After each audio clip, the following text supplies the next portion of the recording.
Du champ à l'atelier, il n'y a qu'un pas. Nous sommes à Montverléo, dans le laboratoire de pâtisserie d'Alan.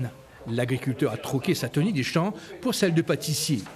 Cette idée de laboratoire remonte à plusieurs années. C'est vrai que ça fait 3 ans que ça trotte un petit peu dans la tête et à force d'en parler, on a décidé de sauter le pas depuis début d'année.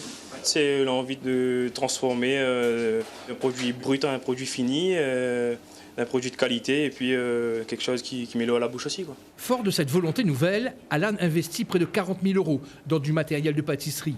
Le Saint-Pirois prend des risques dans ce projet. C'est des gros risques quand même, quand ça avance un petit peu à l'aveugle aussi, on ne sait pas si ça va marcher, on ne sait pas s'il y aura des commandes, donc c'est vraiment, c'était un petit pari quand même qu'on s'est fait entre nous et j'estime que c'est réussi quand même, au vu des retours qu'on a eu pour l'instant.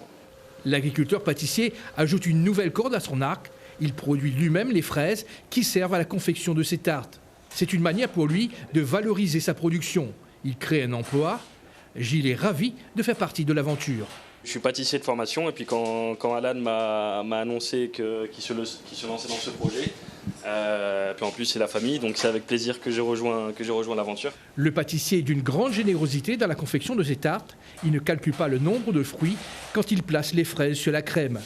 Les fraises sont coupées en deux et dressées à la verticale. La recette, elle, a déjà fait ses preuves. Ça a l'air de bien marcher, elle est simple. Un fond de pâte sucrée, un petit peu de crème d'amande, une crème légère à la vanille pays, les fraises du champ et beaucoup d'amour.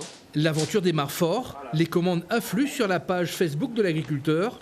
Et ce n'est pas le fruit du hasard. 200 tartes et tartelettes en un week-end. Des tartes pourvues de fraises juteuses du champ d'à côté.